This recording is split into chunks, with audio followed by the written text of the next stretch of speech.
Dear student, इस वाले video में हम देखेंगे कि how we can apply classification algorithm on the selected data set.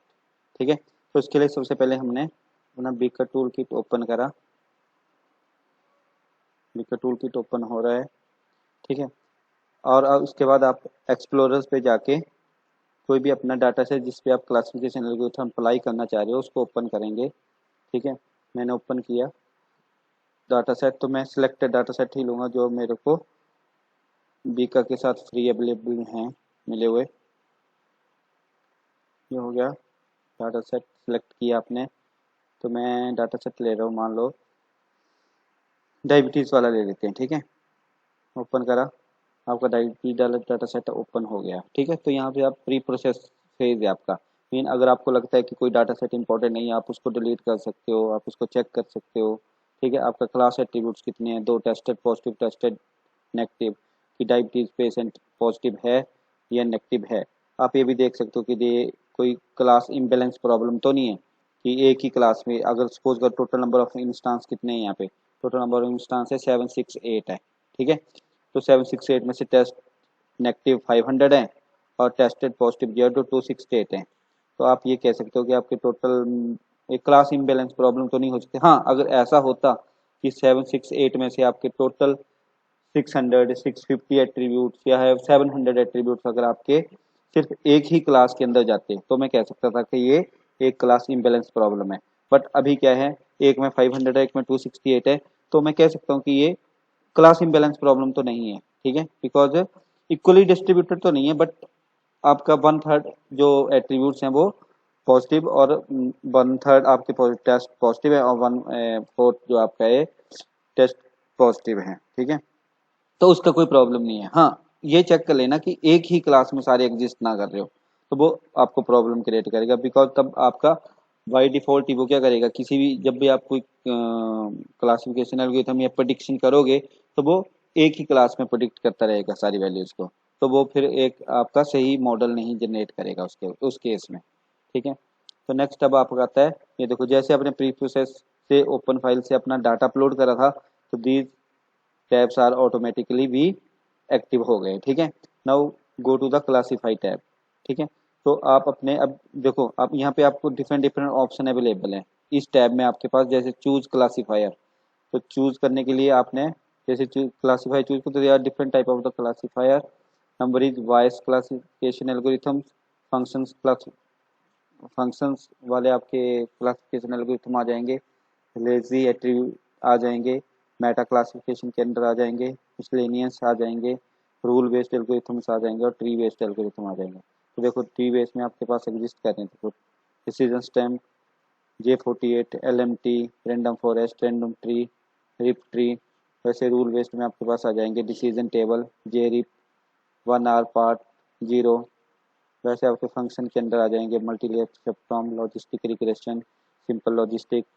और वॉइस में आपके आ जाएंगे देखो naive Bayes and Bayes net type के एल्गोरिथम। तो आप अपने एल्गोरिथम कौन से आपके डाटा सेट पे कौन सा एल्गोरिथम लगाना है वो आप डिसाइड कर लो। ठीक है, तो सबसे पहले मैं लगाता हूँ जैसे 0R, मीन जीरो रूल वाला एल्गोरिथम। तो यहाँ से आप इसकी स्पेसिफिकेशन देख सकते हो, total number of batch size कितना है, आपको कुछ रीड करना है इस पर्टिकुलर एल्गोरिथम के रिगार्डिंग, तो आप यहाँ से इसको चेक कर सकते हो मोर में जाके। ओके, बैच साइज कितना है, डिबग ऑन करना है ऑफ करना है वो आपकी मर्जी है। टोटल डेसिमल प्लेस तक कितनी वैल्यू चाहिए, 2 3 आप वो पुट कर सकते हो। ठीक है, नेक्स्ट आता है आपके पास टेस्ट ऑप्शन। तो टेस्ट ऑप्शन में आपके पास 3 ऑप्शन अवेलेबल हैं। First is use training set, आप अपने डाटा को ट्रेनिंग सेट में डिवाइड कर लो। ठीक है, और यहाँ से अपलोड करके उसको ट्रेन करो टू जनरेट ए मॉडल। ठीक है, नेक्स्ट ऑप्शन आता है आपके पास है क्रॉस वैलिडेशन फोल्ड। ठीक है, जो मोस्टली केसेस में आप 10 फोल्ड क्रॉस वैलिडेशन यूज करोगे। जैसे बाई डिफॉल्ट यहाँ 10 लिखा है, तो आप फोल्ड को इंक्रीज भी कर सकते हो, डिक्रीज भी कर सकते हो, वो आपकी मर्जी है। परसेंटेज स्प्लिट में बाई डिफॉल्ट 66% स्प्लिट करा हुआ है, mean 66% data is use to generate the model and the rest of the 33 is या 634 is use to test the model. ठीक है, मोर ऑप्शन में आपके पास ये सारे ऑप्शन आएंगे, इस पे तो अभी हम नहीं जा रहे हैं। इसके बाद आपको किसके क्रॉसपोंडिंग है, आपका क्लास वेरिएबल कौन सा है, ठीक है, क्लास वेरिएबल के अकॉर्डिंगली आप अपना मॉडल जनरेट करोगे। तो अभी हम 10 फोल्ड क्रॉस वैलिडेशन से कर रहे हैं, ठीक है। जीरो मॉडल मीन आपका बेस क्लासिफिकेशन, बेस क्लासिफायर। तो इनपुट के लिए आपका आया, हाँ 10 फोल्ड कॉन्फ़िगरेशन के लिए 10 फोल्ड, और ये देखो इसने मॉडल जनरेट कर दिया। तो आप यहाँ से रीड करोगे, देखो रन इन्फॉर्मेशन आपको मिल रही है, this is the total, this is the total output generated by the zero R classifier, ठीक है। मोस्ट ऑफ द केसेस में जीरो आर क्लासिफायर का बेस लाइन क्लासिफिकेशन मॉडल कह देते हो। बेस लाइन मीन आपकी जो ये एक्यूरेसी आ रही है, प्री क्लासिफाई जो इंस्टेंस आ रहे हैं 65.1042, इससे कम तो आपकी एक्यूरेसी आएगी नहीं इसके बाद, ठीक है, because zero R is the base line classification model, ठीक है। तो हम कोई और चेक कर लेते हैं। सपोज अगर मैं चेक कर रहा हूँ तो J48 के लिए 10 फोल्ड क्रॉस वैलिडेशन लगाई है, क्लास एट्रीब्यूट के क्रॉस प्रोडिक्ट में मॉडल जनरेट कर रहा हूँ। तो ये देखो, अब दोनों को कंपेयर करोगे तो बेस लाइन आपको मॉडल जिसपे आपको सिर्फ 10 रूल लगा है, कोई रूल नहीं अप्लाई करा है आपने, तो उसके लिए आपको क्लासिफिकेशन एक्यूरेसी मिली है 65.1042, ठीक है। वही आप J48 पे करोगे तो J48 में आपको टोटल नंबर ऑफ एक्यूरेसी जो मिल रही है वो 73.824 मिल रही है, ओके। ये आपकी कंफ्यूजन मैट्रिक्स है, ठीक है। ये आपका डिटेल एनालिसिस बाय क्लास है कि आप किस बेस पे आपकी एल्गोरिथम्स की या मॉडल की एक्यूरेसी चेक कर रहे हो।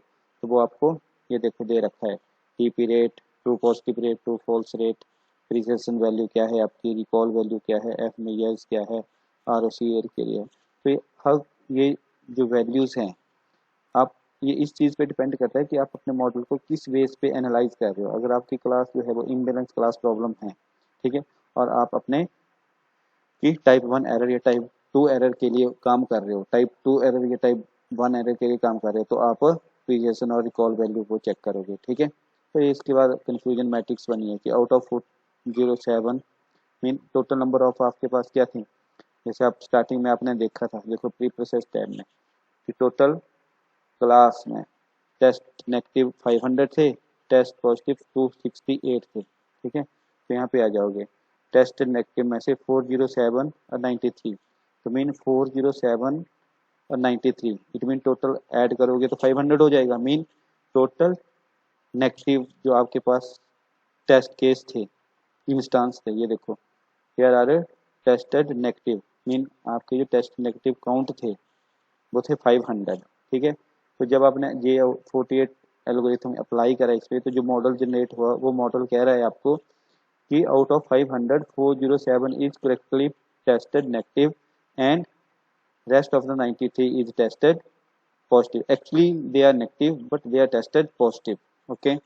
सेम आपके पास क्या है, 268 में से आपके देखो टेस्टेड पॉजिटिव में से 268 इंस्टांस थे, बट मॉडल आपको क्या कर रहा है कि out of total 268 160 are tested positive, actually they are positive, and model also predicted that they are positive, but out of 268 108 is tested negative, actually they are positive. So this is the confusion matrix. If you want to visualize the tree, you can visualize tree like this, hit to screen.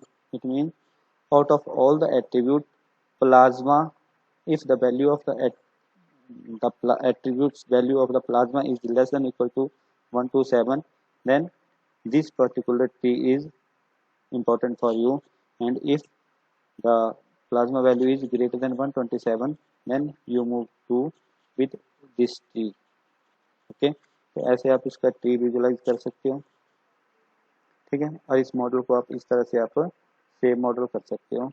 जैसे मैंने save model कर रहा हूँ desktop पे, तो मैं desktop पे इस मॉडल को सेव करता हूँ, सेव जैसे J48, तो ऑटोमेटिकली ऑब्जेक्ट मॉडल से ये सेव हो जाएगा, ठीक है। ये देखो मैं अभी डेस्कटॉप पे चेक कर रहा हूँ, ये देखो मेरा J48 वाला मॉडल जो है वो ऑलरेडी यहाँ पे सेव हो चुका है, ठीक है। तो ये आपका, अभी कोई और मॉडल देख लेते हैं। सपोज कर मैं रेंडम फॉरेस्ट अप्लाई कर रहा हूँ, 10 फोल्ड क्रॉस वैलिडेशन से चेक करा, देन ये देखो नाउ अगर मैं बेस लाइन एक्यूरेसी देख रहा हूँ तो बेस लाइन एक्यूरेसी आती है 65.1042। मैं J48 से मॉडल जनरेट कर रहा हूँ, then it will give me an accuracy of 73.8281। And same अगर मैं रैंडम फॉरेस्ट से ट्राई कर रहा हूँ, then it give me more accurate result as compared to the J48 algorithm. The accuracy of the random forest is 73.7813। Mean most of the cases अगर मुझे कहा जाए कि मैं इन तीनों में से किस के मॉडल को प्रेफर करूंगा, तो मैं बोलूंगा random forest is give me the best accuracy as compare to J48 and 0R। ठीक है, thank you so much, bye bye.